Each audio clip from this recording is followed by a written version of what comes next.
Bismillahirrahmanirrahim. Assalamualaikum warahmatullahi wabarakatuh. And a very good morning. Yang berhormat Dato' Amar Awang Tengah Ali Hassan, Deputy Chief Minister. Yang berhormat Dato' Haji Len Talif Saleh, Menteri Muda Perancangan Bandar, Partai Beran Tanah dan juga alam sekitar. Yang berbahagia Saudara Hamdin bin Muhammad, Pengarah Hutan Sarawak. Miss Shem Satkuru, I hope I pronounce her name correctly, Deputy Director, International Tropical Timber Organization Japan, Ketua Jabatan, para delegasi daripada Semenanjung dan juga Sabah, tuan-tuan, puan-puan yang saya hormati sekalian. Pertama kali saya mengucap setinggi penghargaan dan terima kasih kepada pihak pengelola kerana memberi saya penghormatan untuk bersama-sama pagi ini dan seterusnya meresmikan Malaysian Forestry Conference 1918 dengan tema Advancing Sustainable Forestry through Digitalization and Technology. Izinkan saya pada mulanya untuk mengucapkan selamat datang kepada semua delegasi dari Semenanjung dan Sabah ke negeri Sarawak dan juga kepada pihak daripada ITTO. Saya berharap persidangan ini akan menghasilkan beberapa pandangan yang lebih bernas untuk kita sama-sama menguruskan sumber perhutanan kita untuk masa kini dan juga untuk generasi masa depan. Ladies and gentlemen, it is worthy of note that this conference is attended by officers, administrators, and researchers from forestry agencies in Malaysia and other observers from institutions related to forestry, timber industries, and NGOs. I'm sure that all of you have come together in Kuching with the common objectives of discussing and sharing on what's new and how best to manage our nation's forest resources sustainably. Malaysia is blessed with the mega-rich biodiversity of its tropical rainforests. We always regard our forest resources as our treasure. As of 2016, forests constitute about 55% or 18 million hectares of Malaysia's landmass. In Sarawak, forest cover is about 64% of its total landmass. For the past 100 years, forestry has been the backbone of the state's economy and has contributed significantly towards its socio-economic development, as well as the well-being of its people. About 50% of Sarawak population are rural people, whom are mostly still dependent on the forests and forest resources for livelihood and employment. Forest industry development has provided access and communication to the rural communities, especially those in the most interior part of Sarawak. The state government is well aware of the fact that with any development there is always side effects. As such, we are always committed to strike a balance between the need for development and safeguarding our forest resources, environment, and well-being of our people. We fully subscribe to the concept of sustainable development of the forest so that our forests will always be there to provide for us. Ladies and gentlemen, the state government is committed in ensuring its forests and forest resources are managed in a sustainable manner. In fact, we have put in place a well-meaning forest policy statement as early as 1954 to ensure that our forests will not be destroyed in the face of development and modernization. However, with rapid socio-economic development, which requires more areas for development and competition for land use, as well as encroachment into our permanent forest estate, the management of our forests become more and more challenging. Realizing this, our state government has to relook at its policies and ordinances to strengthen our forest management and wood-based industries. Policy reform is needed to catch up with current issues facing forestry either locally or globally. Among the policies that are being reviewed and newly introduced are Sarawak Forest Policy, Forest Management Certification, Development of Planted or Industrial Forests, Wood Industries Development Plan, Raw Materials for Timber Industries, Forest Revenue, especially cess from downstream products. These policies are in the final stage of deliberation before they are endorsed.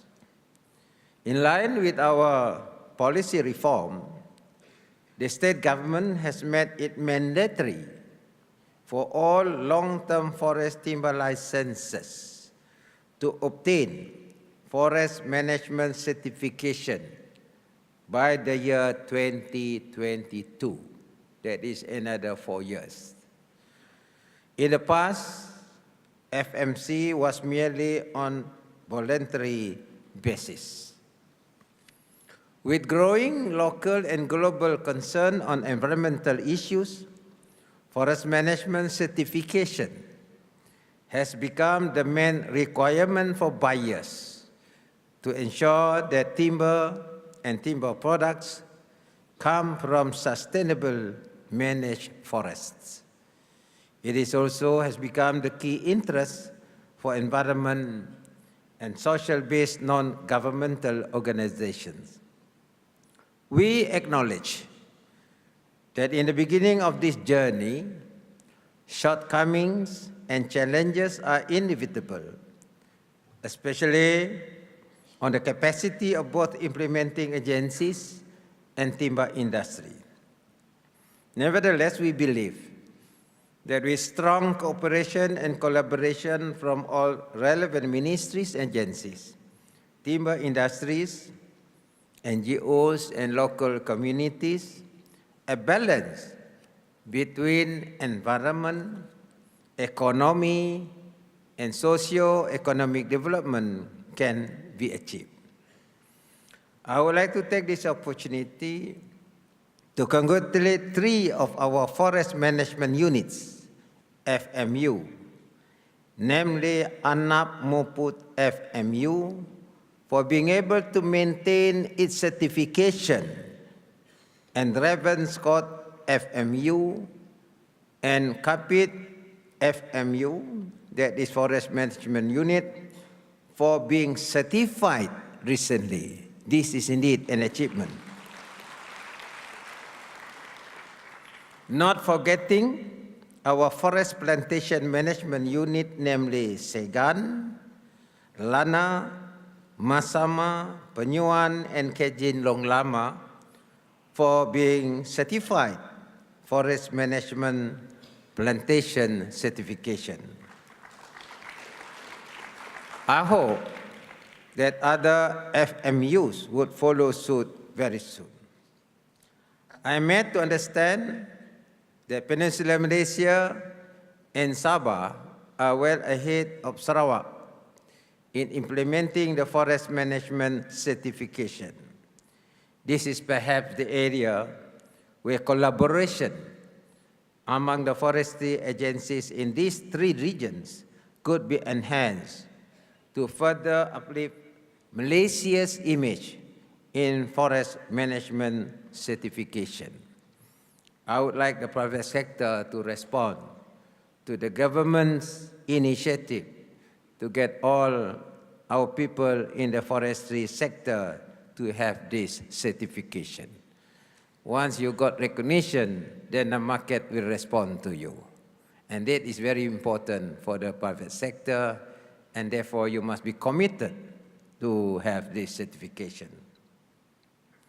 Ladies and gentlemen, today with the advancement of technologies and digitalization in many aspects of development, we can no longer be oblivious to the use of technologies and be isolated, as our forests can be seen and remotely monitored from anywhere in the world. At the same time, the advancement of technologies can be used to our advantage, as they can be used to manage our forests more efficiently. In developed countries like Finland, for example, foreign owners can take care of their forest-related business from the comfort of their homes. They have the service portal that provides latest information of forest areas in terms of forest stands, stocking, soil types, etc. This service portal could also suggest possible logging method or other forest management activities for the area, as well as providing related income and cost estimate. As in other countries, information system is one of technology that has a big impact in their operation. Likewise, it also applies in forest management. Sustainable forest management requires timely and accurate information, and with the advancement of technologies, this information is readily and easily available with a snap of your finger. This would enable the decision maker to make an informed decision. Technologies also offer options for a more pragmatic approach in conservation of biodiversity, for example, wildlife tracking and monitoring. This is also in line with the state aspiration to become a digital government. For us in Sarawak, we strive to stay abreast with the latest technologies in the area of forest planning, monitoring, and enforcement. Drone, for example, is what they use in monitoring and reconnaissance works, especially in areas where access is limited. Geospatial technology is capable of capturing, storing, analyzing, and displaying geographically referenced information in real time. Since our country is a signatory to many international conventions and multilateral environmental agreements, data on forests and other land uses need to be reported periodically. All of these are made possible with the help of technology. At a larger scale, Sarawak has embarked on information sharing through big data to enable better coordination within state agencies.